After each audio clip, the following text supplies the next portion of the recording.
This was my first experience owning a game system, a little over 20 years ago at this point.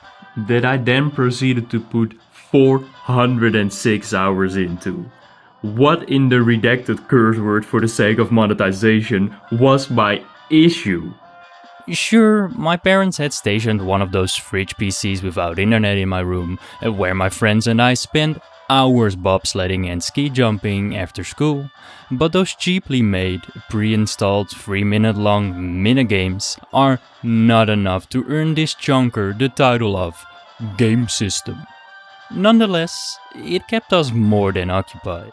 We spent months using our underdeveloped 5-year-old brains trying to not break this guy's legs upon landing. It was our introduction to the world of video games. The next step in our newfound hobby wouldn't take too long. For their 6th birthday, the twin brothers I am still friends with today got gifted a Game Boy Color alongside a copy of Pokemon Blue. And this is where the problem started. The 3 of us were obsessed with catching and training these creatures, beating the gyms, traversing its world, our stupid little brains perceiving the adventure as larger than life.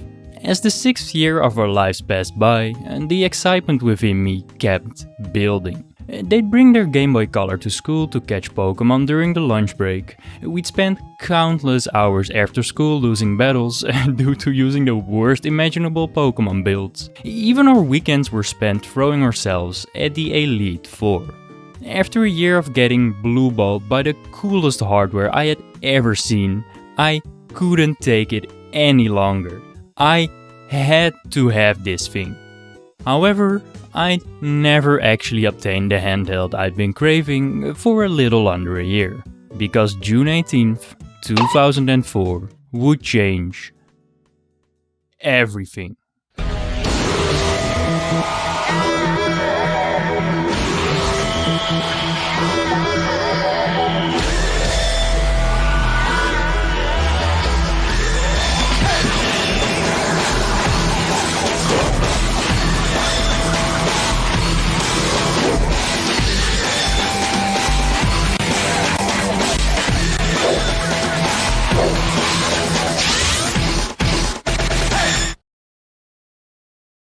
This is such an insane ad for a special edition of the family-friendly handheld. But it is safe to say, it more than sold me on it. These tribal tattoos are like the coolest shit ever, man. Such a simple, yet look at me, I'm 7 and I'd fuck your mom type of design. I love it as much now as I did 20 years ago. On the legendary day of the purchase, my excitement reached new all-time highs upon entering the Bart Smith with my mom. On top of the shelf, I spotted the newly released Pokemon Fire Red and Leaf Green, remakes of the game that took over my life for the past year or so. Just sitting there, menacingly, chanting my name.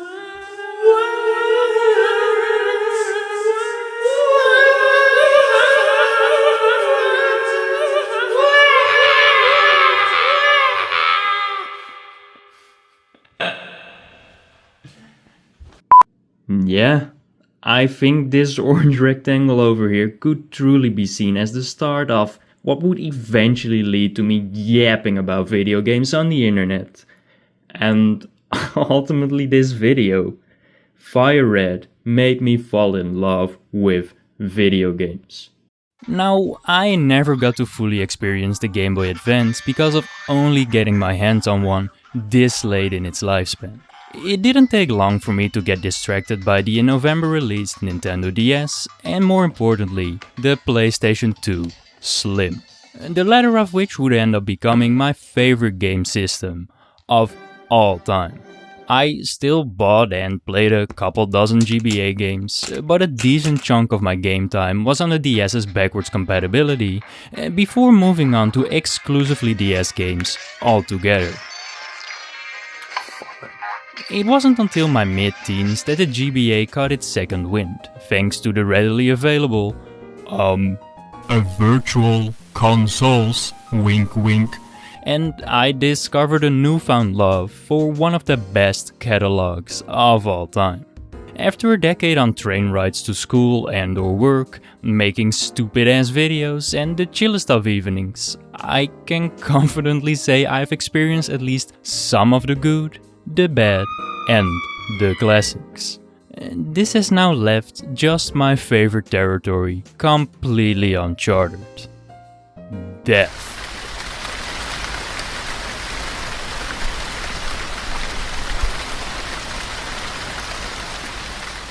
This is games from when the Gameboy Advance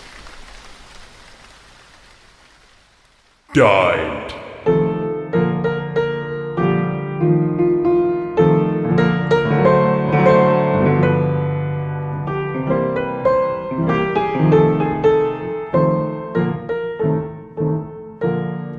The death of a game system might be what I find the most interesting about said game system, as macabre as that may sound. You see, at the end of a system's lifespan, there's a whole lot of bullshit going on. Most game developers are primarily developing for the next generation, and thus the quote-unquote old generation has become the side chick getting the leftovers.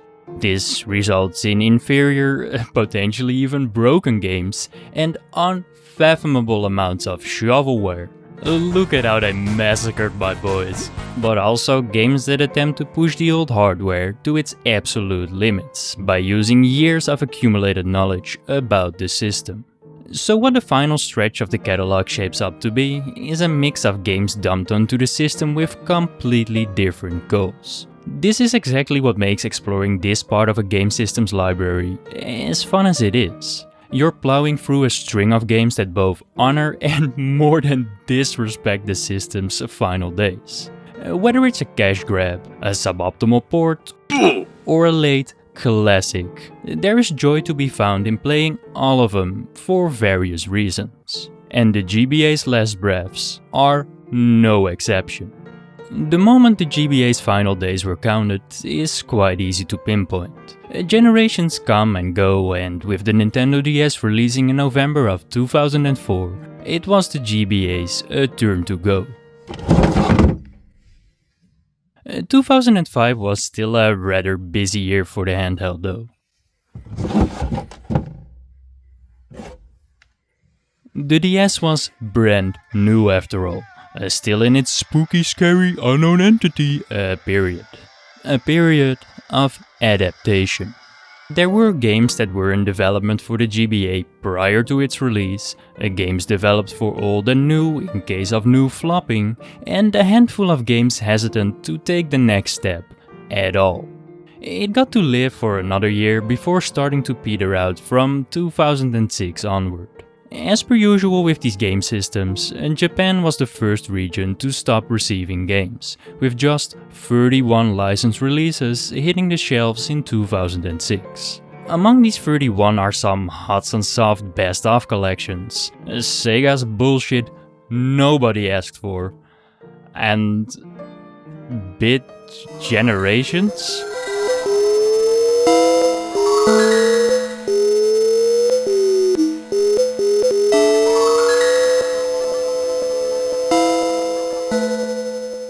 Okay, never mind. This shit is actually cool as hell.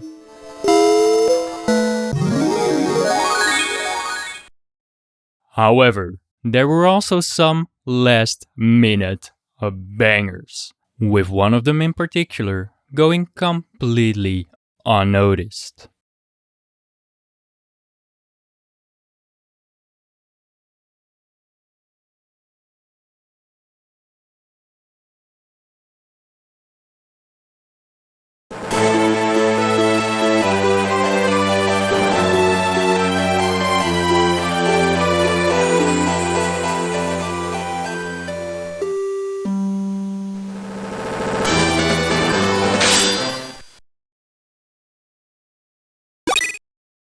This is Yggdra Union will never fight alone.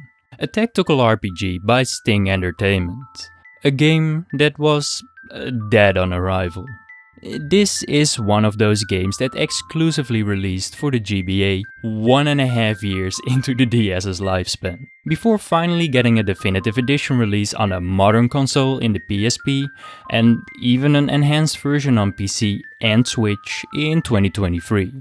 Despite being mostly untracked and no reliable GBA estimates to be found, one is inclined to assume it wasn't exactly a bestseller based on the data that is available, which is limited to some okay-ish PSP sales and falling short of replacement Switch sales in Japan's first week, and the Steam version believed to sit at about 7,500 copies sold. Somehow Nintendo fandom is estimating the sales at 5.57 million? I don't know what they have been smoking, but it would have deserved those sales though, because this game is fucking great. Yggdra Union Will Never Fight Alone's plot is given shape in about 4.5 minutes after pressing New Game. Yggdra, daughter of the king and queen of Paltina, is on the run from the Bronquian Empire after their batshit insane emperor Gulkosa raided the Paltinian castle and added the title of orphan to Yggdra's royal resume. But oh no! She's hit a dead end near a stronghold belonging to a bunch of thieves. So the Bronquian Empire just burns the entire thing down to smoke her out, without even confirming her whereabouts. Sensible enough. It is then that the thieves, led by big boy Milanor over here, get back home from work, being like, "What the fuck is your problem, man?" They then proceed to annihilate the aggressors, and having found a common enemy in the Bronquian Empire, they team up with Yggdra to liberate Paltina. On your mission, you'll be met with futile attempts at resistance from the Empire and everyone they manage to anger in the process, making for a 40-hour tactical RPG adventure that never runs out of steam in spite of its arguably repetitive gameplay. The game is divided into these battlefields, aka grids, that appear on whatever section of Paltina you're conquering. Explanatory cutscene plays. Battle time. Now, none of these battles are decided in battle. Well, unless you count the occasional critical hit charges and the goofy ass passive aggressive tactic spamming, of which I'm still uncertain if it does anything other than affect this unnecessarily huge gauge. Instead, the battles are decided during the phase of preparation, one that is split up into a before and after entering the battlefield. The importance of this preparation isn't just because it's a complicated tactical RPG. No. It is because it's a complicated tactical RPG card game. Yeah, haha, this is that real good shit. Before entering the battlefield, you get to select a set amount of cards for your union to use. These will determine most of what you'll be able to accomplish for the duration of the section. A number of moves per turn and per section, damage to enemy morale aka HP upon winning battles, and unnecessarily huge gauge bar superpowers like throwing medium-sized rocks that only activate under certain conditions like gender, time of day or specific union leader. For the duration of the turn, the chosen card will stay in effect on offense and defense for every member of the union, aka vertical, horizontal or diagonal conga lines of allies. You'll need to position strategically to min-max weapon advantages and disadvantages to manipulate who battles who to not get your ass beat, and game over. If you didn't understand fucking anything, and if it seems like a lot to digest, that is because it is. And this, what I just explained, the whole clusterfuck of sentences, is just the tip of the iceberg. The tiny little details when it comes to i.e. terrain types, enemy damage calculation, a card value growth upon victory, and losing troops in repeat character battles in the same massive union battle are so overwhelming, large and complex that it takes 10 hours to even understand the game. at all. But none of this learning curve matters when the pacing is this perfect. It introduces all of its complicated nonsense at a calm pace, allowing you to fiddle around and get familiar with the newness before telling you, "But wait, there is more," all while slowly ramping up its difficulty to make use of said newness. And thus, you'll never find yourself lost in the proverbial sauce. The result isn't an overcomplicated combat system, but one of the best tactical RPGs I have personally ever played. Due to its depth, every single battle feels new and different. The game constantly throws new curveballs your way by i.e. having these bomb-ass thieves attacked by detached from the gang mermaid, and carefully strategizing your card and board position for 20 to 25 minutes is the most fun shit ever. When in reality, as intended by Sting Entertainment for contrast, what we are doing isn't supposed to be fun at all.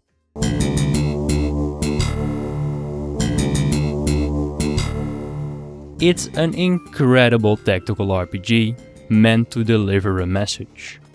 War is horrible, but sometimes sadly cannot be avoided. No amount of diplomacy works out for Yggdra and the gang. The game is scripted to force you to do awful things and kill many. Entire species even, leaving you the choice to stand by your decisions or renounce them in favor of peace at the end of the game. It teaches the player the worthwhile lesson of whose justice are we serving. Yggdra Union will never fight alone, might not be a game with lengthy cutscenes and incredible story development. Its visuals are what you'd expect from a GBA entry, and its admittedly quality soundtrack starts to run together a bit near the end. But they are all 7 to 8 out of 10s, taking a backseat because of how good the gameplay and moral message truly are. This game is fantastic.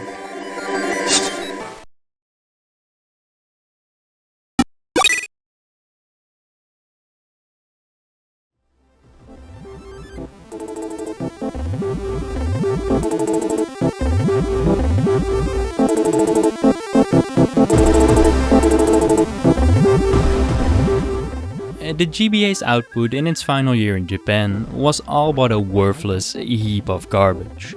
I'd almost call it a respectful see-off. It received half-decent Can the demonic noises fuck off?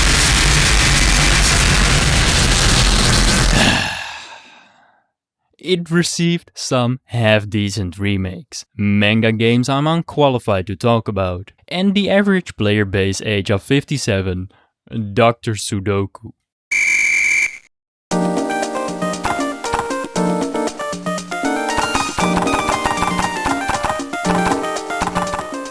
A relaxed, chill vibe, if anything.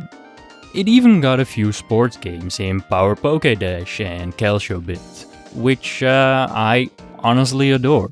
And just a clumsy football manager sim, all but testing the depths of the hardware. And the story-rich, strategic baseball RPG praised for its depth and narrative development.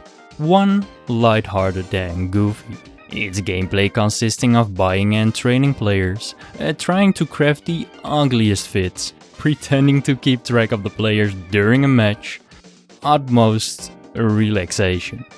The other, a mature game in a child-friendly disguise, where the protagonist attempts to revive his killed by a home run ball dad by winning the National Baseball Championship, and ends up experiencing dark themes, multiple character deaths, and unexpected twists. All while strategic RPG gameplaying yourself through intense matches to navigate various scenarios that influence the storyline.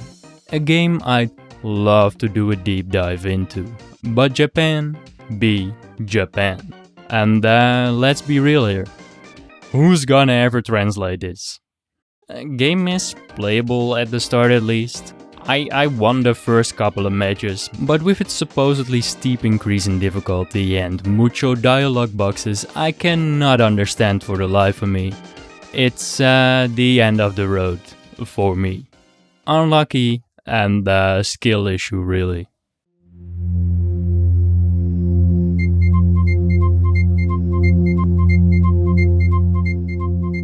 The most iconic release of the year had almost undergone the same fate, if not for a team of fans translating the entire thing in the time span of just 2 years. Mother 3. A game that needs no introduction or explanation, or an official localization apparently. Nintendo.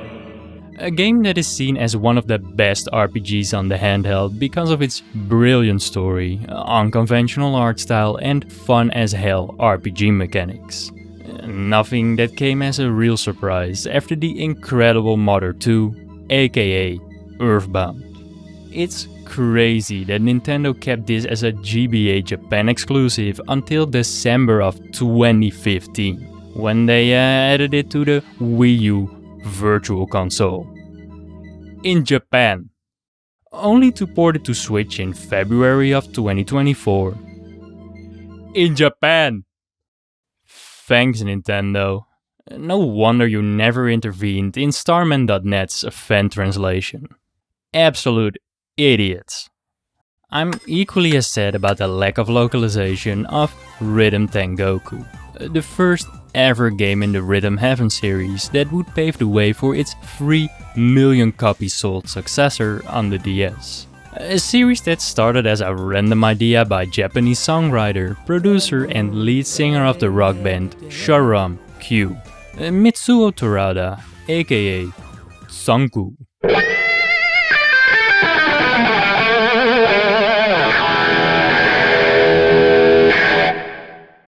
He was just kinda like, yo, an audio cue based collection of minigames would be sick, actually.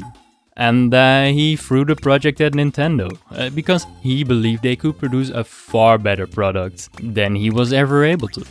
And they indeed developed a certified banger.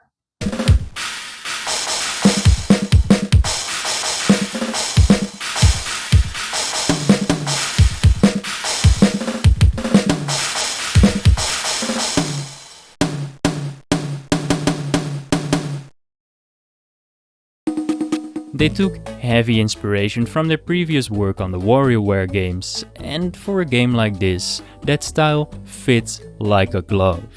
Just some simplistic controls, a signature art style and hitting timings, while vibing to the game's excellent stored as MIDI soundtrack that uses its own sound font to save cartridge space. It's a game that just looks, sounds and plays great. Nailed the variety of its minigames and its WarioWare-like humor more than hits. Thanks to its 1 to 2 minute minigames and about 4 hours of runtime, it never comes close to running out of steam either.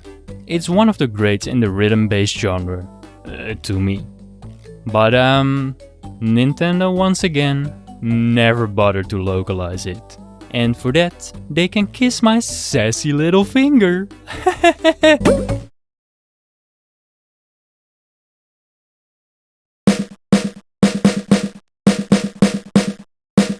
Konami was at least kind enough to localize their big release of the year in Yu-Gi-Oh! Ultimate Masters World Championship 2006. But as a trade-off made it 100%able, due to a severe bug preventing the completion of the theme duel Huge Revolution. Something Konami did apologize for, but only got a fan-made patch as late as 2023. Doesn't matter though, the game is a certified hood classic. While the Sacred Cards and Free Chef of Destruction have a special place in my heart, this is arguably the best Yu-Gi-Oh! Game on the handheld. It's got over 2,000 cards and allows you to save and swap decks to combat the game's challenging AI in enjoyable duels and even puzzle game modes. The lack of a story and rather steep learning curve ensure this game is unsuitable for most casuals. But even then, I'd say this game was overlooked by the true fans of the TCG. At the time, this was one of the best games to play for y'all deck building nerds out there, which I admittedly am not, but I do believe I know ball. It were not these semi-major releases that piqued my interest, however. As per usual, my attention was drawn by some strange business.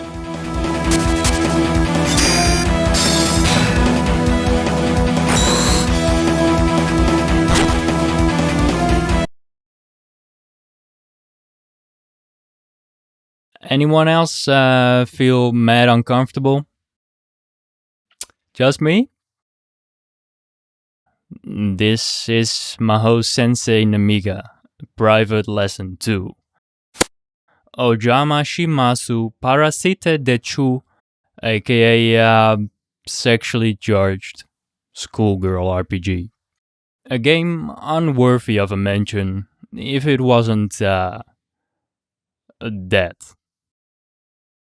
So, the game follows the story of Negi Springfield, a 10-year-old wizard and teacher at Mahou Academy, who must save his students from this magical phenomenon that spawns student brain-controlling parasites and uncover the truth behind this outbreak.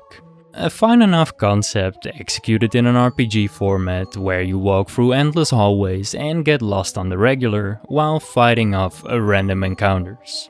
These aren't exactly a technical feat either, as the character portraits and animations look half-assed at best, and the combat is no more than high number clocks, low number, attack till HP depleted.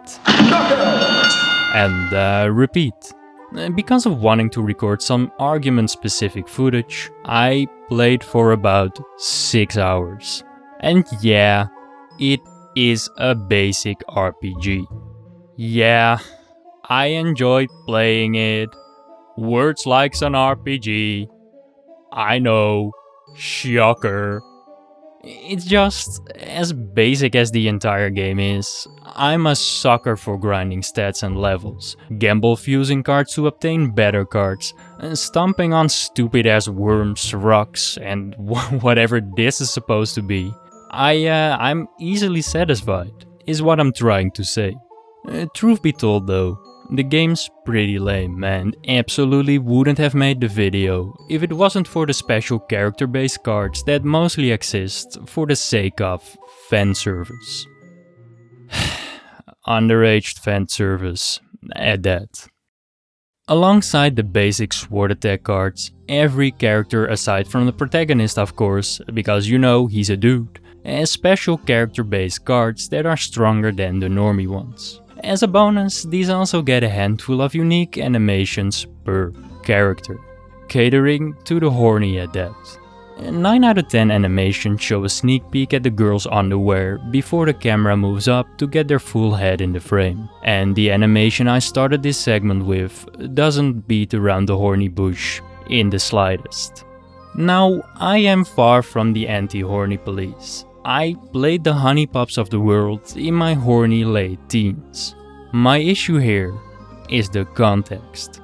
From what I've gathered, these girl students are 14 to 15 years old. And even if some dweebaz in the comments will tell me my source on that is incorrect, they most certainly are intentionally portrayed as underage schoolgirls. I don't think I have to convince any normal human being using girls of this age for the sake of fan service is not okay. It's more than not okay actually, especially considering things get even worse than just the battle animations in the game's gallery. I don't even know or care how to unlock these, but it's just static images of the underage girls in their underwear for the Japanese gooners to crank it to. A disgusting piece of fan service in a painfully mid RPG. A marvelous entertainment should be happy nobody's ever heard of. I cannot believe this is from the same developer that makes Harvest Moon and Rune Factory games. I don't care if it's a core element of its genre. I don't care if it's in line with the anime it's based on. I don't fucking care if it's an obvious case of cultural differences, because Japan has been like this since the beginning of time itself. Sexualizing underage girls is fucking nauseating. I felt gross playing this.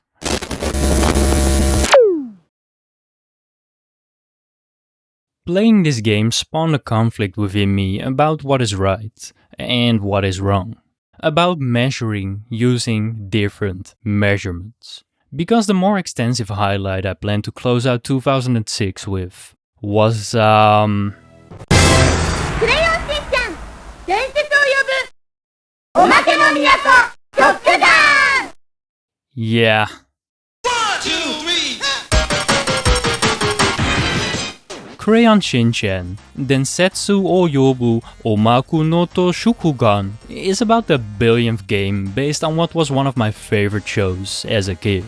Oh, the good old days of missing half the jokes due to being intended for an older audience, while still appealing to its main tiny human demographic with the other half, and the absurdity of its events, experienced through the naive 5-year-old Shin. Long Game Name is Long is an adaptation of this source material one could honestly expect. A game meant to be funny. A game meant to keep surprising you with its out-of-pocket imaginative nonsense. But it's also just an enjoyable 2D action game. So Shin and his parents are out for a stroll in their town of Kasukabe when they discover the mysterious Omake Tower that has spawned for reasons never to be known by mankind. As the rumors surrounding the tower grow stronger and Shin's house is raided by enchanted toy soldiers? Shin, being the nosy little shit he is, has to explore the tower to uncover its secrets, no matter if it means imminent death. And thus you got a tower created for the sole purpose of serving as a hub world, with a little bit of lore behind it to justify its existence. Not that I care though, it's just a 3-hour gimmick game. And the Shin-chan gimmick never gets old. The platforming sucks, the hitboxes are annoying, Shin feels unresponsive as hell, and the voice acting is crustier than 3 months old bread. But none of that matters, thanks to its stupid antics and serene vibes. Shin just explores themed levels within themed worlds, built around these themed super special awesome costumes he got from the fairy in his attic. They control like total dog shit and made for a lot of unnecessary damage. But like, look at a floating squirrel having the time of his life. And the elephant being like... The penguin refusing to do what I want. I love the complete game pause to give Shin time to change costumes in this adorable animation. A neat little nod to the show that just adds so much flair.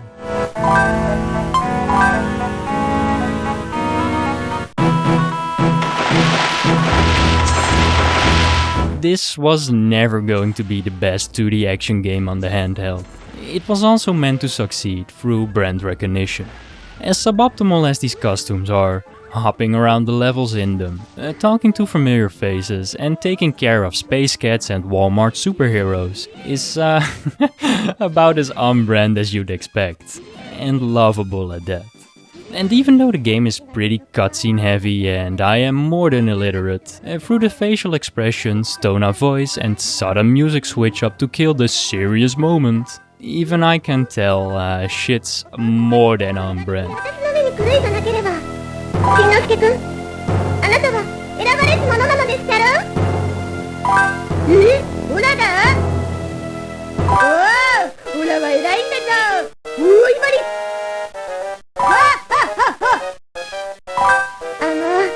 Yeah, this game is great. The world's costume gimmicks are engaging. The levels are short enough to not overstay its gimmicky welcome, and the boss fights are pretty good, though at times really frustrating due to its garbage hitboxes. It's a game that oozes Shin-chan through its gameplay, aesthetic and sound design, while also being more than playable enough to not feel like a complete cash grab. I approve of this game's existence. But yeah, I remembered you was conflicted, misusing your influence. Sometimes I did the same, abusing my power full of resentment. Resentment that turned into a deep depression. The conflict that flared up within me was about my own morals. Why was I okay with 5-year-old Shin pretending his cock is an elephant trunk, or his signature bare-ass move, when I was so firmly against private horny school lesson 2? I found the answer in the intent and context of the content. Shin-chan's antics are a child's naive imitation of adult behavior, portrayed in a way that highlights his lack of understanding. The intent is comedic, meant to get the audience to laugh at the ridiculousness of the situation at hand. And even if a 5-year-old shaking his ass is questionable, moments like these are presented as childish mischief. It is more forgivable, because this behavior feels innocent and satirical rather than exploitative, even though he is in fact a minor. Meanwhile, Private Lessons 2 intent definitely does feel that way.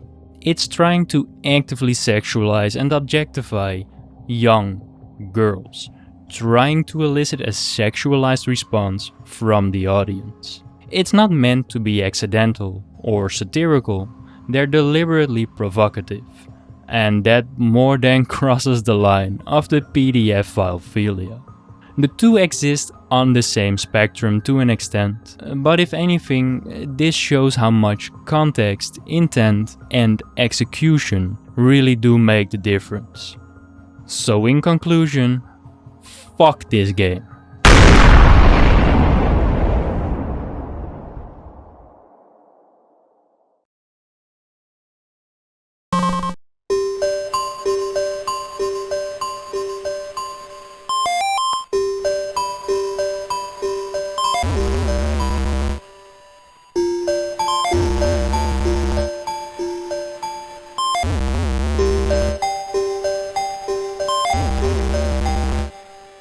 Challenging and reconsidering my own morals was a great thinking exercise to end the handheld's life in Japan with.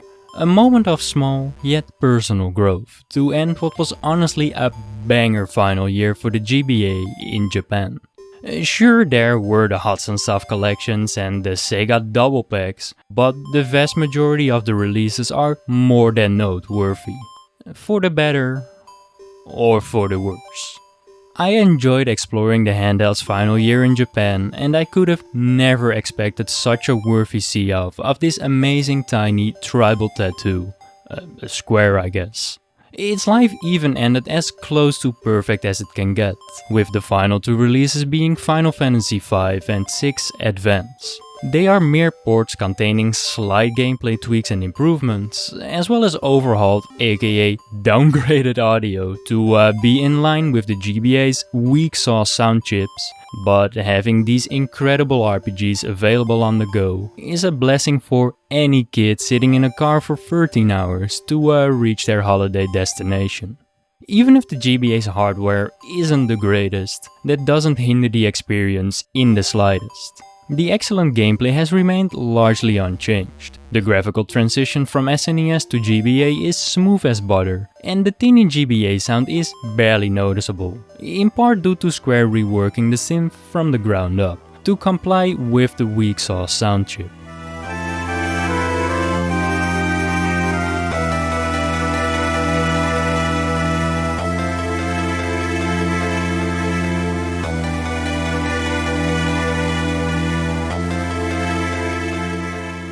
There are no negatives about these ports, other than the minor issues present in the originals that have been discussed in depth all over the interwebs.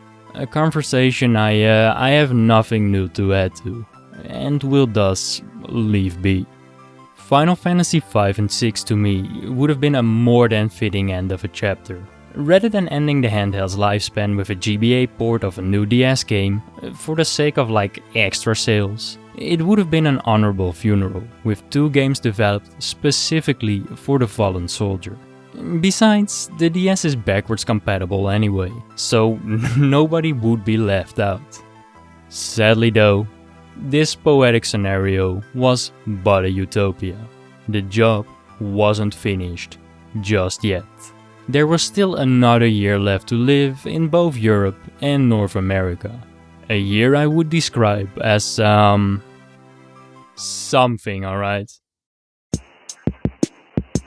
The year of 2007 was the year of overtime for the GBA. A year dominated by cash grabs based on popular movies and series, with occasional genuine effort.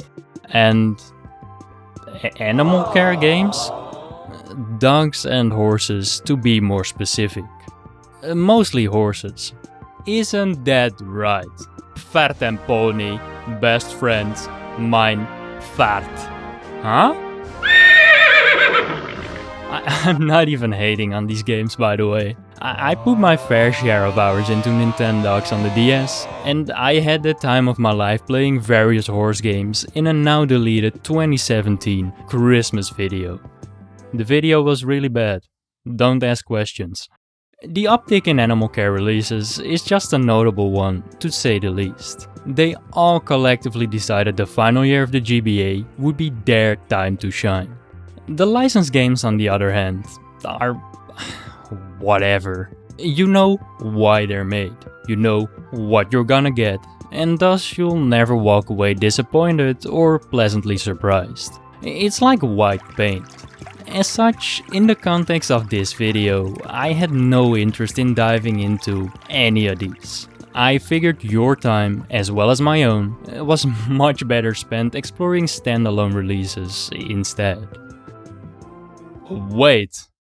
Hold on for a damn second. No, I cannot just glance over this. This is the perfect opportunity to finish what I started 4 years ago.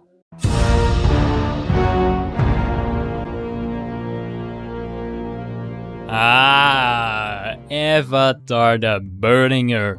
A game I passionately defended all the way back in 2021.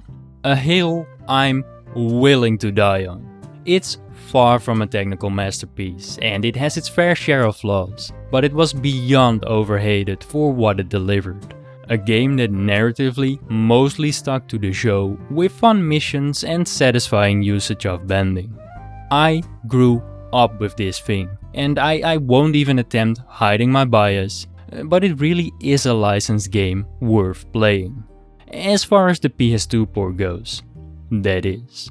I only ever played the PS2 port growing up and never got around to its other installments, aka I both forgot and didn't care about their existence. Then, when the perfect opportunity finally presented itself, I still chose not to care, because it wasn't what I grew up with. As a kid I experienced this game on the PS2, so I deemed it very fitting to play it on PS2 for this video as well. So, without further ado, let's destroy my nostalgic feelings towards this game. Why won't we? Now, after all these years, I can at least yoink one more off the list. Yup, I beat the game. A completely unnecessary feat for this long ass video. I was just having a good time. What else can I say, man? You see, the Burning Earth on GBA is nothing like the Burning Earth on PlayStation 2. They cover roughly the same events and end at the boss Sensei drill, but the way they go about things is like playing 2 different games made by different people. Events present in one are absent in the other and vice versa, i.e. how this version cares to cover the enemies and traders coming together to unite against Azula and really kickstart Zuko's development arc. Something that is noticeably missing from the PlayStation 2 version, yet is important to the point of being one of my favorite moments of the entire series. As bare bones as only dedicating a few lines of dialogue to it really is, the idea is there at the very least. It does a pretty good job at pinpointing relevant sections of Book 2 and steers the player through it in the same type of level select duo adventures as the PlayStation 2 version. Characters all have a unique set of fighting moves and puzzle solving abilities, with the game being designed to have the player combine their strengths, like i.e. Katara and Aang taking turns smacking this block of ice. Pair this with mashing the A button fights after every solved puzzle for a level or 8, and the game is a donezo. It's alright for what it is. A game that has, do we really have to make this, written all over it. The fights have nothing to them, and the characters feel stiff, and the plot jumps from event to event to event, without providing any context. The section where Toph says that there is no way she'll ever teach Aang earthbending, only to then have the next screen being their first lesson. That had me cracking up way harder than I'd like to admit. That being said, the effort put into the puzzles and the character usage feeling so different is what made this game worth beating. The puzzles are oddly engaging and actually took me some time to figure out, and fighting with Zuko in particular felt really good. I wish more of the characters controlled like him, fast and responsive. The Boomy Coffin and drill boss fights against Azula are absolute highlights too, though her attack patterns aren't anything special and rather predictable. The sliding down battle vibe of the former and the difficulty of the latter make for more than passable fights. The thing is, even with my severe lack of gaming skills, I cleared the drill fight and thus the game in under 2 hours. After which the devs were like, we're fucking done here, boys. There are green high score bottles to collect that will gradually count down and are added to your level score to improve your level rank upon beating a level, for the sake of replayability and pretending the game is worth your money. But it is clear as day this game was all but a priority. It would have benefited from being quadruple the length, at least.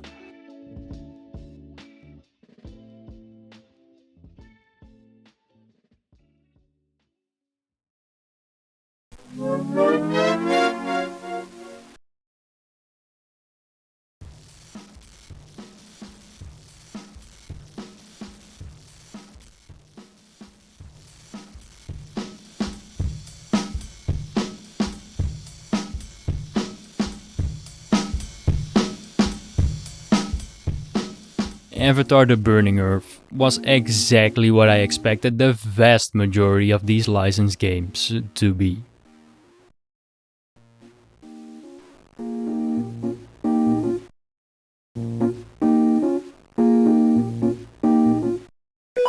While I enjoyed the 2 hours I spent on it, it most definitely is one of the licensed games of all time that nobody would lose sleep over if it didn't exist. Even if my strong suspicions had been confirmed at this point, I ain't the worst guy, you know? I was willing to give the license bros one more shot. So I booted up the next game on my list of interest: Shrek Smash and Crash Racing.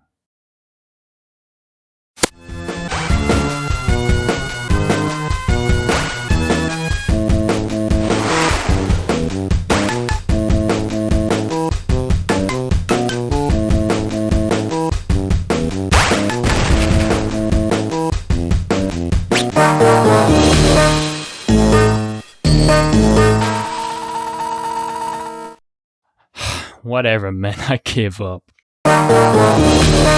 The best game to come out of the year of licensing is the B game, the most ingenious scam to ever blast the GBA. On the 2nd of November 2007, the at this point cult classic B movie was released in theaters in the United States. In line with the rest of 2007's game list, this too received video games adaptations as an additional source of revenue. So as quickly as the 5th of November, the B game was available for purchase in North American stores. Except, this game had nothing to do with the B movie at all. The actual B movie game released on the 30th of October 2007 under the name of B Movie Game. The B game is actually the 6th installment in the Maya the Bee series, a long-running multimedia series dating all the way back to 1912. Now, especially in the modern day and age, where more video games are dumped on various platforms every day than ever before, similarly named and themed games are released in the same time frame frequently. Shit just happens. It's a coincidence. Nobody bats an eye and moves on. In this case, however, I have a strong suspicion this was a deliberate scam. And I can do nothing but respect the hustle. The North American release date lining up with the movie is suspect enough, but not enough to convict them, considering it was released in Europe well over a year before the B movie premiered. But then I had a look at the game titles. Do I really need to present you any further proof? Oh man. When I first opened this page and reading this part of the script now, I just couldn't help but chuckle. They cut all ties with Maya for this one title, to scam unsuspecting parents wanting to buy a B movie game after taking their kids to this major animated movie, and then just went back to business in the titles after. An ingenious play without consequences. You simply cannot copyright bees. The game never hints at having anything to do with the movie, and releasing a year earlier in Europe is the biggest I was first actually, not you, to use as a cover-up. The B movie was announced in 2005 though, so that should tell you enough. A smart, legal and well-timed move without consequences to sell you a garbage 2D platformer with the weirdest collision I've seen in a bit, stiff controls, a bad level design and zero variation in the most annoying track I've had to listen to in all the games I've played for this video.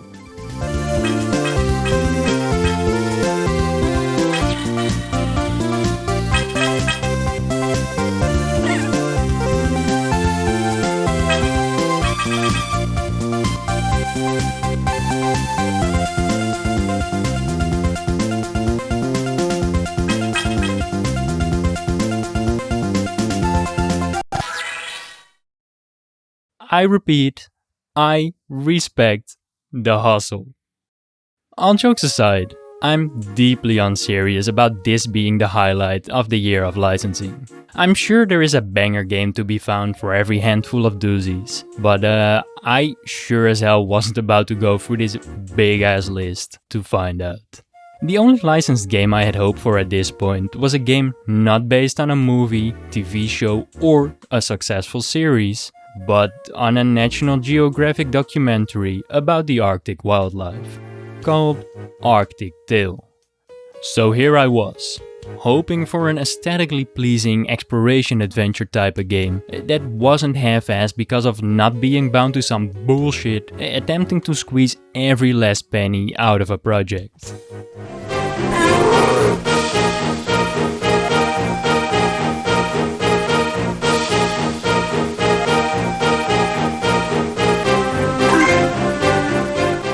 I was wrong. The game is the documentary, and that's why it's ultimately the worst game I've played so far. All you do is walk through snow, and even more snow to find food and new areas that are even more snow. There are a couple of minigames as well as the faster speed fox and underwater exploration walrus to break the monotone exploration that are far from enough to make up for its slow pacing and boring gameplay.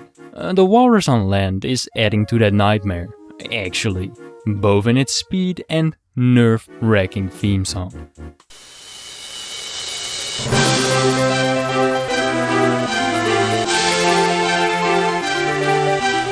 I'd honestly just watch the documentary instead.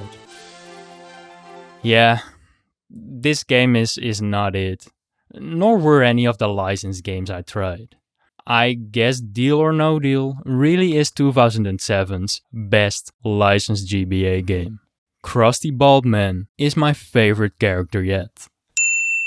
Gave me a 200 fout too. So I approve of this game. It's a deal! North America's output in 2007 didn't go much further than this list of total shovelware, which was to be expected for the GBA's final moments. Made it all the more surprising to see the in October and November released Crash of the Titans and The Legend of Spyro: The Eternal Night receive GBA ports for some reason. To me, this isn't a case of lazy end-of-lifespan ports. I actually quite like these ports, despite some glaring flaws, and would take this version of Spyro over whatever the hell they did to the PlayStation 2 port any day. Look at how they massacred my boy.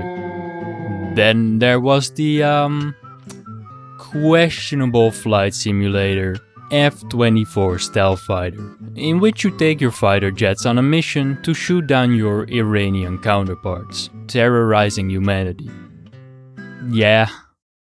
It takes place in the sunny blue, sunset orange and black night skies from a cockpit POV that really does make me feel some type of way. It could have been an aesthetic vibe if it wasn't for the boring, clunky and repetitive gameplay.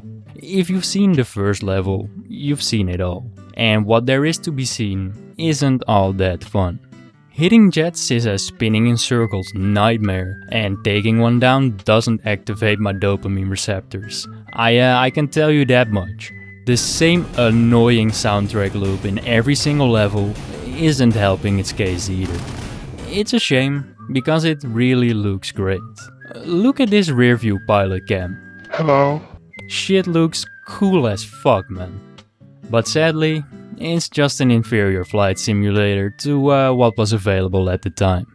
North America's 2007 highlights to me surprisingly come in the form of two kiddo educational games, called Math Patrol Kleptoid Threat and Word Safari The Friendship Totems. Developed by GXB Interactive, these games aim to provide language arts and mathematical practice sessions according to the first and second USA national standards. My expectations for these two were at an all-time low, but GXB Interactive actually cooked.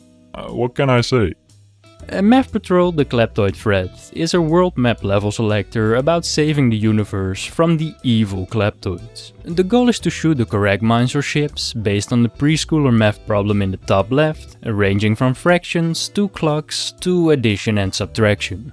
You got a fuel bar that will run out over time, and a health bar for your enemies to dwindle down, the both of them being restorable by enemy drops.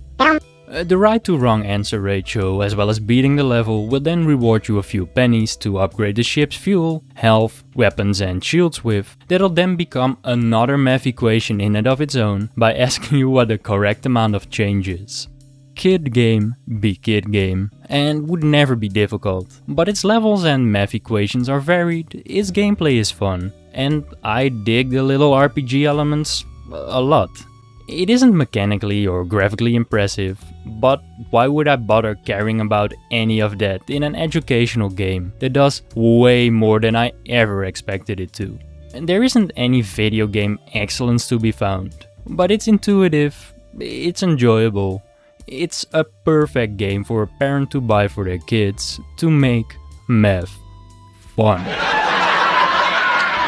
If it wasn't for the game crashing every 10 minutes, god damn.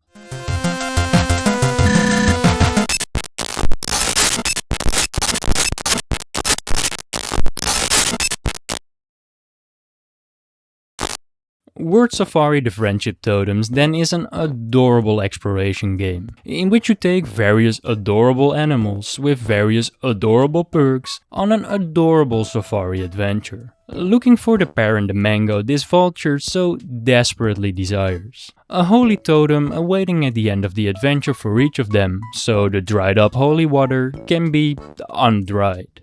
On your journey through the savannah to clear these language recognition fetch quests, you'll find game-explaining giraffes and elephants, spouting random-ass animal facts tigers, and bombarding you with language-related animal questions bisons and rangers. While it isn't a better game than the funny math spaceship game I just talked about per se, all of this definitely is more in line with my personal interests. Free roam allows me to do whatever I want and explore at my own pace rather than select, beat level and go next. I also much prefer the art style and design of the world and its characters. More effort has gone into designing these assets and characters than they had to for the spaceships and level backdrops, the result being these cute as fuck characters in what I consider a cozy savannah. I actually would have preferred this game over Math Patrol the Kleptoid thread without a doubt, if it wasn't for the random spelling bee practice encounters every handful of steps. The stepping on letter tiles, catching letter pineapples and catching letter flies to spell out words is fun for the first few random encounters, but got on my nerves after no more than 15 minutes of playtime. While I love their visual presentation, there isn't enough to them to throw them at the player over and over and expect them to still enjoy doing them. Throwing these in as random boss battles rewarding quest items you need would have been a much better fit. They now just ruin the pace and flow of exploration, and in a game that is otherwise a great language practice adventure, that is rather unfortunate.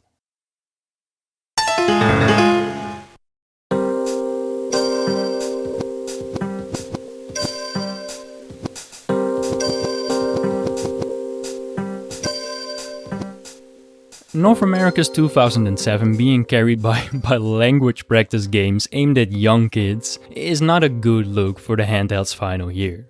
After Japan's death a year prior, this now meant 2007's hopes were resting on Europe's output. Yeah, about that. Inside the junk pile consisting of licensed poo, late releases of 2006 NA games, and mandatory horse and dogs games, there are some notable releases to be found though. Like Kokodo Platform Jumper, a late GBA port of the in 2004 released PS2 and GameCube platformer. It's a generic port of a generic game that isn't notable for its gameplay, but for being a cheap ripoff of the 1980s-1990s Rainbow Island games, of all things. It doesn't mean it's an unfun game for what it is though. I was kind of feeling it. You play as this little devil guy that has to make his way up a bunch of stages in a handful of worlds, shooting these tiny tridents and spawning magma rainbows to make things easier for himself. The threats come from i.e. belly-flopping spiders, laser beam slugs, as well as the slippery slopes and don't touch the lava platforms. It's a 2D platformer that does nothing we haven't seen before. The controls are more stiff than 10-year-old mold, and the hitboxes were made by, honestly, a blind guy probably, but with its runtime of about an hour, I just really don't care, man. The jank platforming and strategic lava rainbowing to yoink enemies or avoid flames is oddly engaging, and the vibes of the different worlds somehow do hit through its cute as hell character models, particle effects and decently themed OSTs. You'd almost forget that backdrops look like a puzzle that was solved by a toddler, man. I have no idea what happened here. For an apt idea, it's alright. Do I think this GBA port was necessary after 3 years? Fuck no. But you do you, Neko Entertainment. You do you. If anything, this is a prototype, it could be worse type of game. It could be Agent Hugo Robo Rumble. a Europe-exclusive GBA port of a PS2 and Windows game from 2006. A game in which you make Agent Hugo switch between 3 lanes to rack up points or kill X amount of enemies before the end of a level, or beat a level on a time limit. It took me 53 minutes to beat the game. The levels are short, the red board green board mechanic to activate jump pads and enemy protection is the most whatever gimmick, and dying is low stakes to the point of being able to infinitely reset to checkpoints the game makes so frequently, it's 5 seconds tops. Not to mention the god-awful hitboxes and sad hitboxes moving before the delayed animations, making me nerd rage somewhere in those 53 minutes. I fucking hate this bum-ass saw, and oh, it's a multimedia franchise game. I did not know this until after beating the game. Well, I have experienced it, so now you do too. I don't make the rules. Real talk though, I do a little bit of the ruling. It's really not that bad. It's just not a very long game, not a very well designed game, not a very fun game. It's just not a game for me. Hugo's end credits fit goes hard though.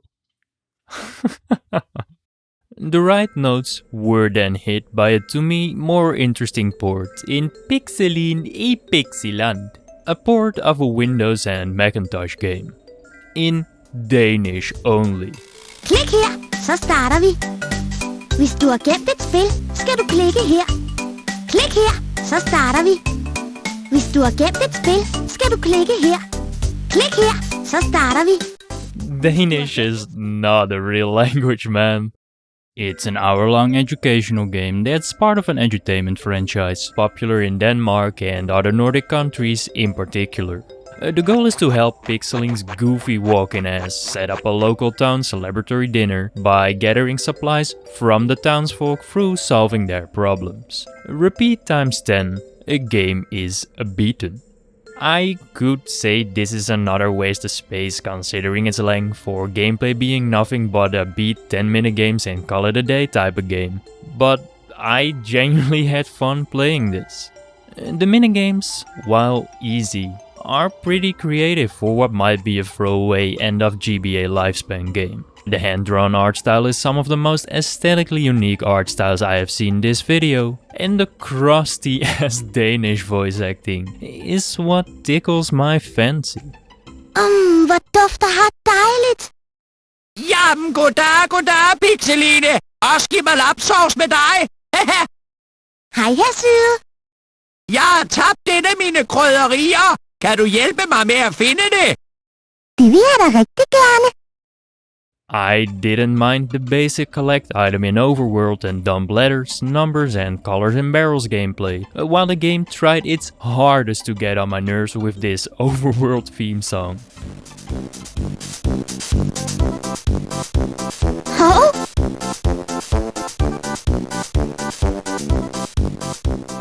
I was just kinda chilling for an hour, and I fuck with that. Would have never bought it at full retail price, but it most definitely is a game you should let your kid play. Funnily enough, a GBA port of a Danish Macintosh game isn't even the most notable niche region locked based on a popular series GBA game released this year. This is... Die wilden Fußballkerle, Gefahr im wilde Kerleland, is the second game based on a popular German children's book series, Die wilden Fußballkerle, which follows a group of football enthusiastic kids embarking on wacky adventures. It is a follow-up of the in May of 2006 released GBA exclusive Entscheidung im Teufelstopf.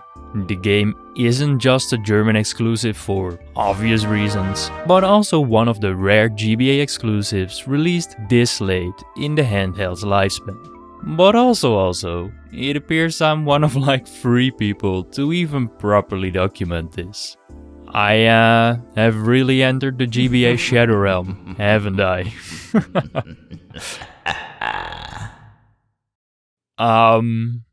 Why is this game actually good though? You play as Leon, a kid on a mission to free Teufelstop from Der Dicke Mickey and his gang, which means they are literally calling him a fat ass, by the way.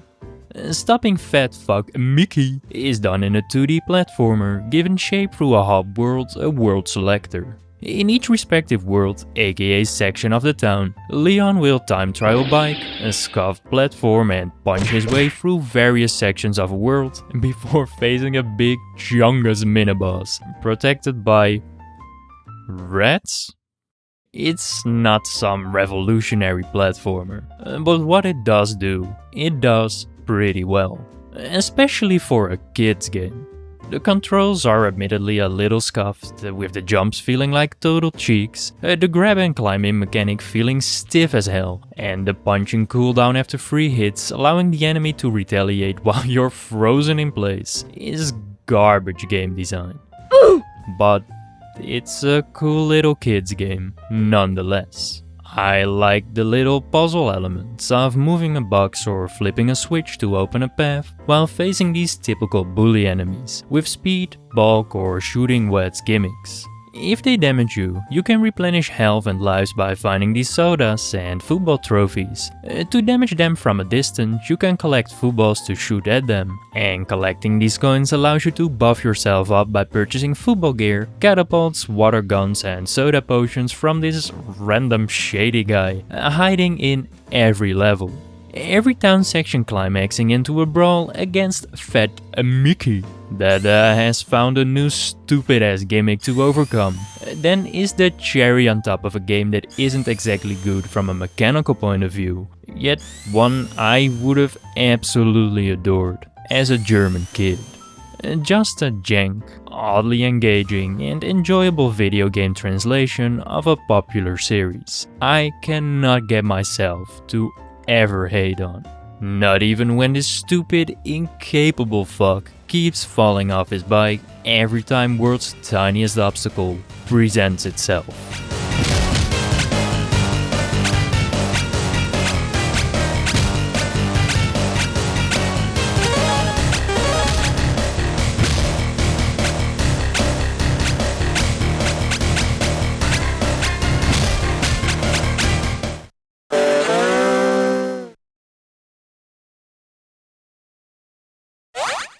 Among a pile of underwhelming games, making 2007 a rather disappointing final year for the GBA, Die wilden Fußballkerle, Gefahr im wilde Kerleland, is one of the highlights, if not the highlight to me. Whether that says more about the quality of the game or the rest of the releases in 2007 is something I will leave up in the air. I was at a point where I was ready to call it quits, to pack up the proverbial bags, until I stumbled upon the coolest game I will talk about in this video. And it's not close.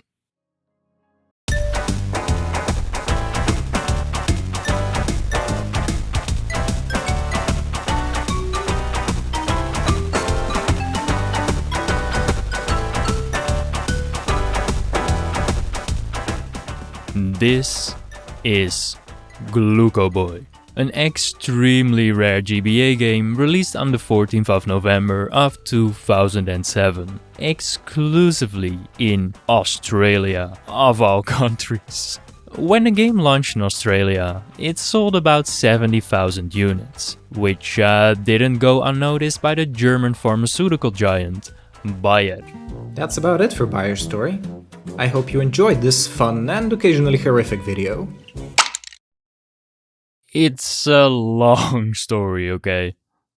All they could see were international dollar signs in the product, so they bought out Glucoboy studio Guidance Interactive to reskin the product into the 2009 released Bayer Digit on the Nintendo DS. In an attempt to maximize revenue and avoid consumer confusion, they then proceeded to yoink and burn any unsold stock for the Glucoboy, making this one of the rarest and honestly surreal Game Boy Advance releases.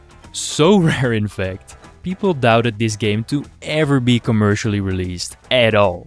Nobody, and I mean nobody, seemed to own it. No photos or videos existed. It was never even found at any auction. It became a ghost game. Lost media. That was until 2018, when the now retired YouTube game historian Calciobit got in contact with the man behind the mysterious release himself, and was able to obtain gameplay footage for this great video. I'll link down below. Even then, the game and its cartridge seemed to be forever locked behind lost media door. But in 2023, 16 years after release, the Video Game History Foundation managed to track someone down owning this rare piece of gaming history, and eventually dumped their findings on this beautiful platform that is the Internet Archive. I wrote a section about the lawsuit against the Internet Archive and the dog shit, anus ass, stupid ass record labels and the RIA here, but this video has taken so long to make that the lawsuit is done and dusted after they reached a settlement. So the transition I wrote here doesn't even make sense anymore. Shout out to the Internet Archive for just simply existing, man. Who knows if I would have found this incredible Glucoboy dump if the lawsuit shut its doors. And with that same token, fuck these stupid fucking corporations who care about nothing but themselves. Whether it's fan projects or historic preservation, this shit just continues to happen. And it infuriates me beyond belief. Maybe one day, the good side will prevail. Maybe one day. Just cue the damn music, man.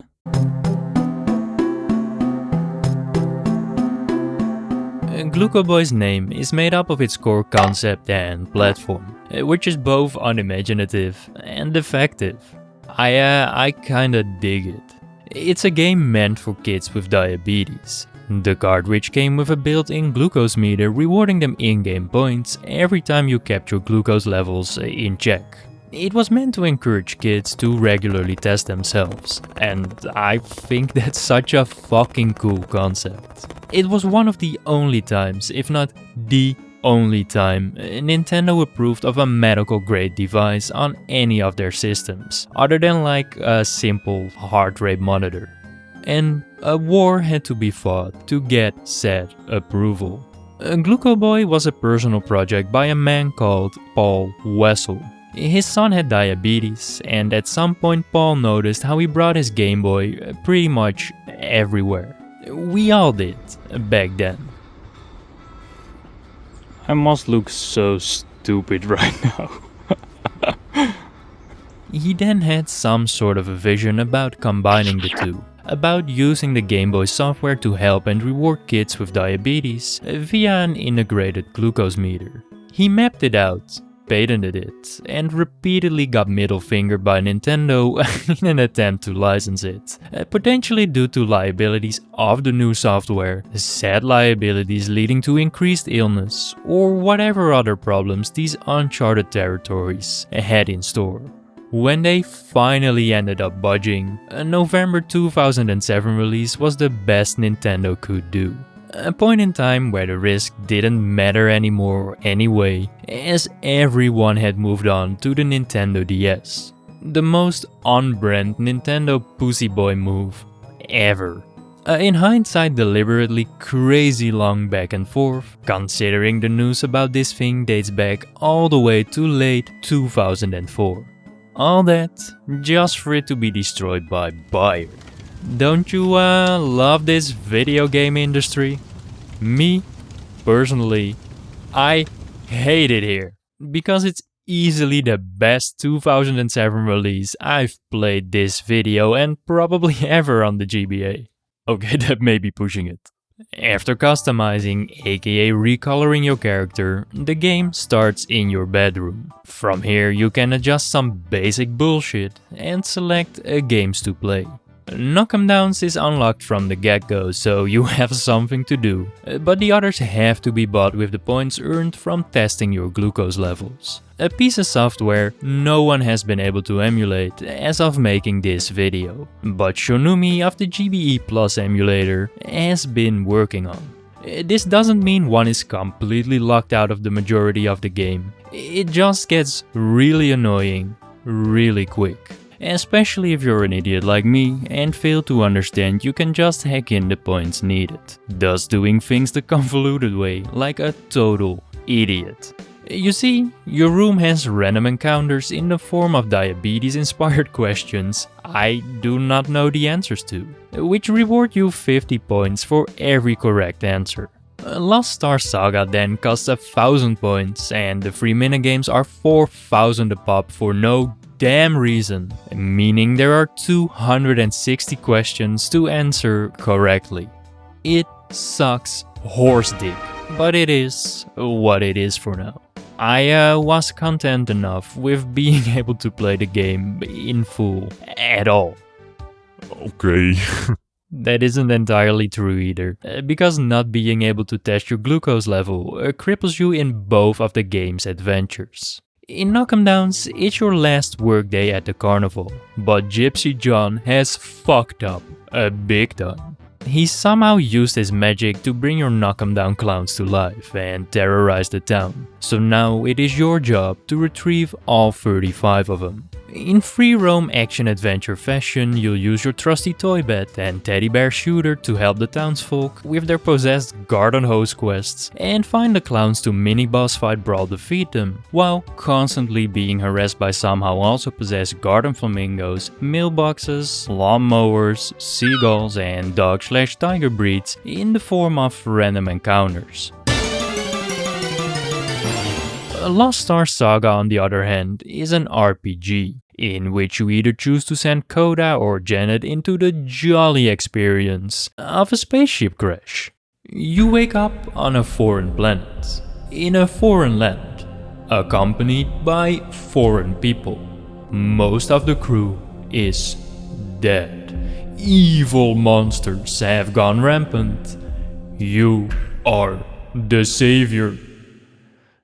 It's not a very creative or interesting plot, but the RPG mechanics are solid. The difficulty is accurate, and the various attacks, tools, enemies and whatnot at your disposal makes for increased longevity. I really did not get bored of the game. I had difficulties ending sessions, actually. But yeah, both games are slowed down by my inability to use the glucose software. In Knock 'em Downs, I had to grind to 2 tokens per kill enemies to unlock 300 token weapons, where the glucose meter would have cheat coded me bazookas in an instant. In Lost Star Saga, I had to spend hours grinding the 3 coins per kill enemies outside the village and healing for free in the shop, because I did not have the stats or health and mana potions to explore, where the glucose meter would have given me more than enough coins to stock up and actually play the game. My main issue with the games is that I didn't have the right software, is what I'm getting at. And the random Knock 'em Down softlock when I didn't save for about an hour, that did sting quite a bit.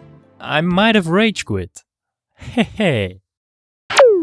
Inaccessible software aside, these games are just great. The idea of a simple action shooter against a bunch of clowns and garden supplies, with the goofiest of weapon upgrades, is engaging. The free roam explore element is straightforward enough to not make the inescapable random encounters get on your nerves, and I appreciate the unique NPC dialogue telling me a whole lot of nothing. A fun game that lasts just long enough to not become stale.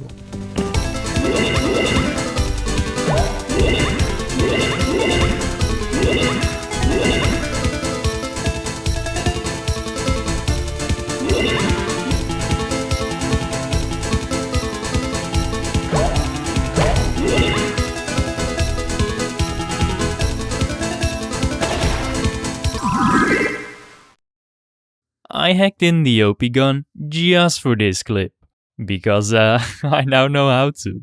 Look at me go, man. I'm so proud of myself. Unsurprisingly, Lost Star Saga is even more up my RPG-loving ass alley. Once you've grinded enough resources to safely explore, using the various attack moves and sizable arsenal of different effect items is addicting as hell. Sure, the enemies only have one attack. Sure, the imbalance of health potions dropping about 10 times more than the mana potions is annoying game design. Sure, the item effects don't go much further than stun or damage increases, but grinding to see stats go up to grind to see stats go up is a difficult gameplay loop to mess up. Just by playing the game, you will get more items than you will ever need, and selling them gives you quite the coin balance to get the stat upgrades and mana items to pretty much nullify the lack of a free coin glucose meter. The distinct art style of the two is such an interesting choice too. Knock'em Downs adapts the cartoony style of the bedroom to better fit its carnival crazy clown vibe, while Lost Star Saga is more in line with other RPGs on the handheld. A bit of a cleaner, more serious vibe that reminds me of the Final Fantasy games I talked about an hour ago at this point. Shit looks great in both instances.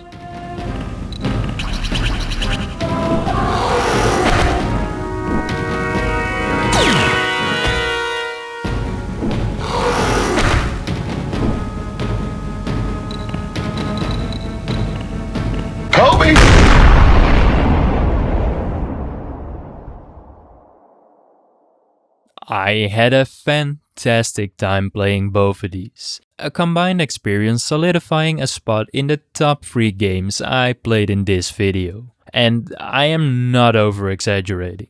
The minigames then, while expensive as hell, costing 80 correct answers and all that, are whatever, a nice little bonus I guess.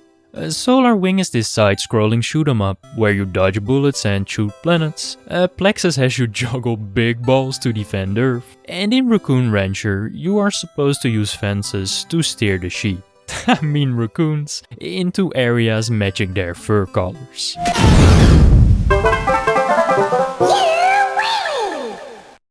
They're all okay for what they are. They remind me of the arcade machines in game halls, destroying my pocket money for every single game over. The fun is in getting the high scores, but gameplay-wise they get old rather quickly. That's why they're called minigames. I know.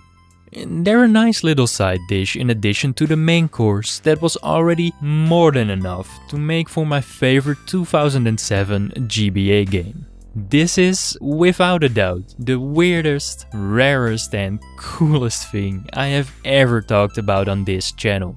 From its origins, to its unique software, to its struggles of acceptance, to its destruction, leading to extreme rarity. Glucoboy is a crazy cool piece of video game history I'm very glad I stumbled upon while doing some research for this video, for its backstory alone. To then find a game I enjoyed more than I could have ever expected was the cherry on top. The games within the game are by no means perfect, have the most fleshed out mechanics or a meaningful story at all, but all of them made time fly by and are thought through well enough to accomplish its mission to engage diabetic children. It's a game with a lot of heart. A perfect ending of the final year of the GBA, and ultimately of this video.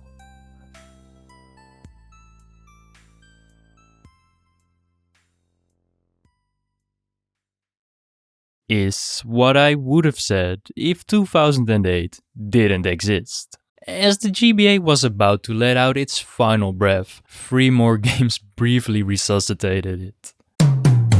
Or, well, honestly, I'm giving them way too much credit by saying that. The handheld was dead as hell. These releases weren't new games by any means, but recycled re-releases, all for different reasons. North America's final GBA release would be developed by Bandai for PS1 and Natsume for GBA, Samurai Deeper Kyo, a fighting game that had existed on the handheld ever since December of 2002.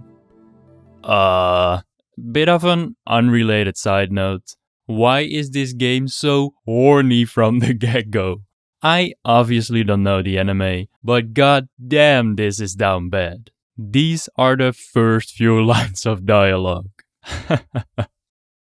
This random localization 5 years and 3 months later wasn't actually that random, as it was part of a cross-media promotion where the widely popular anime the game is based on received a DVD reissue. I truly value the idea of finally giving the fans a localization this way, through a cool celebrity tie-in bundle that also marks the end of the GBA in North America. It's an incredibly rare release too, because it was never actually pushed into regular retail, thus remaining a niche, low visibility release.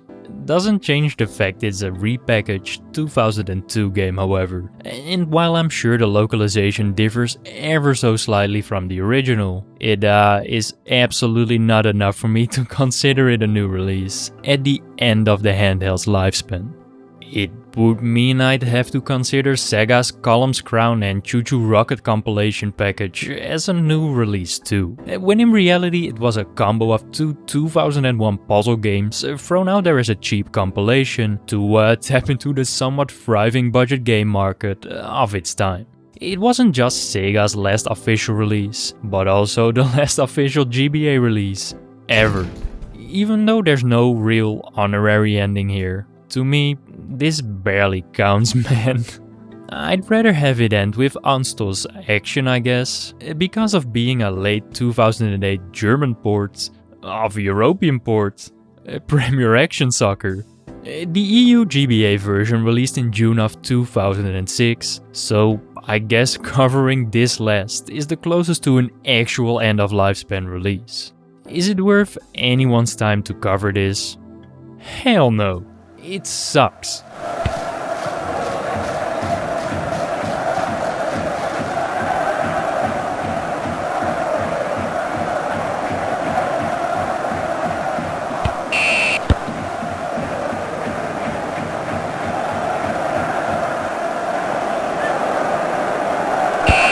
It's a budget football simulator that is just a stripped down version of the FIFA and the PES games of its time.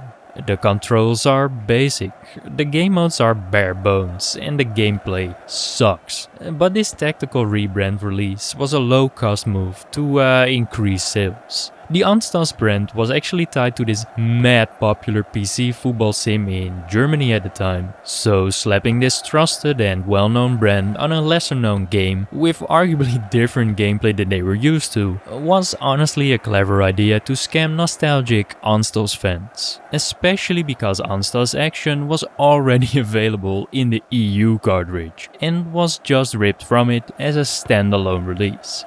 What an incredible second to last release ever.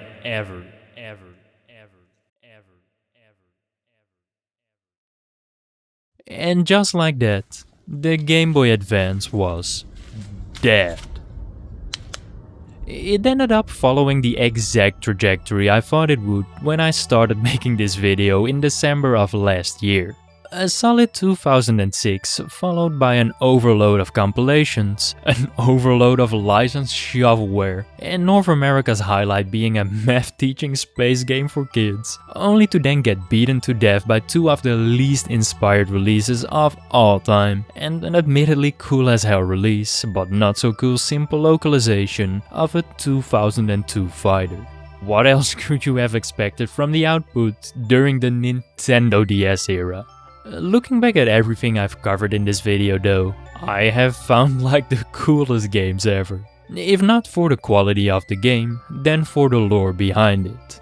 Man, did I enjoy goofing around in the vibes as fuck rhythm Tengoku, learning about Bit Generation's existence, and joining Shin-chan's costume party.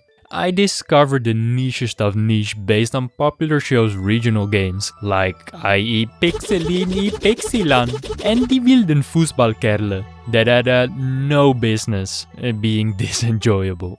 And of course there was my newfound addiction to Yggdra Union, Will Never Fight Alone, which I put over 20 hours into at this point, and I'm going to see through to the end. What a great game. The eventful backstories of even the most uneventful games is what will probably stick with me even more. From the hilarious B-movie scam to the not so hilarious PDF file RPG. Reading about the at times crazy buzz surrounding these releases and their inner workings gave me so much joy. I didn't even care about the B game being a worst game of the video contender. Taking the throne with ease, however, is of course Glucoboy. Hands down the coolest game I've ever talked about. The whole story of a diabetes patient's father's creation to stimulate kids to check their glucose levels, its unconventional release, and being built to function through unique technology that still remains unemulated today, made this such a standout experience for me to write about. I have never seen anything quite like this. And to then have the game turn out to be really good too, despite the lack of glucose meter, requiring me to grind for the in-game currency, truly made this game feel somewhat magical.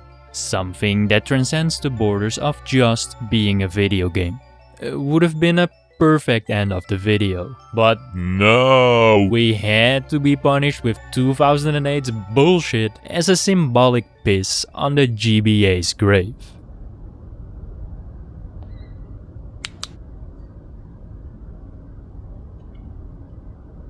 Over-dramatic writing for the sake of concluding the narrative aside, the GBA never actually died. Well, it might have officially, but the catalog beyond its death is massive. Its assets are widely available in i.e. RPG Maker, and the ins and outs of its hardware and software have been figured out long ago. Building a ROM hack or a homebrew for this thing has never been easier. You can even add your own custom sprites, assets, particles and other game building terms I pretend to know about, without issue whatsoever. I think there will always be an audience for these types of games, no matter if you grew up in the early 2000s like me, or in the era of hyper-realism. The art style and vibes of the GBA defy its quote-unquote graphical limitations. It's a charming aesthetic able to reel anyone into the world of this amazing little handheld. So rather than mourn about its death, which was right on cue anyway, I'd much rather conclude by saying, long live the Game Boy Advance.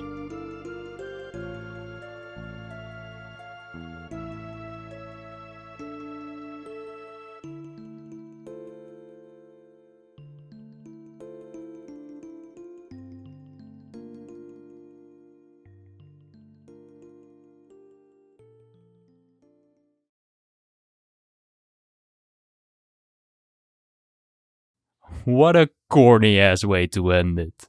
Tak, Pixeline. Det var lige den, jeg manglede. Men, Pixeline? Ja,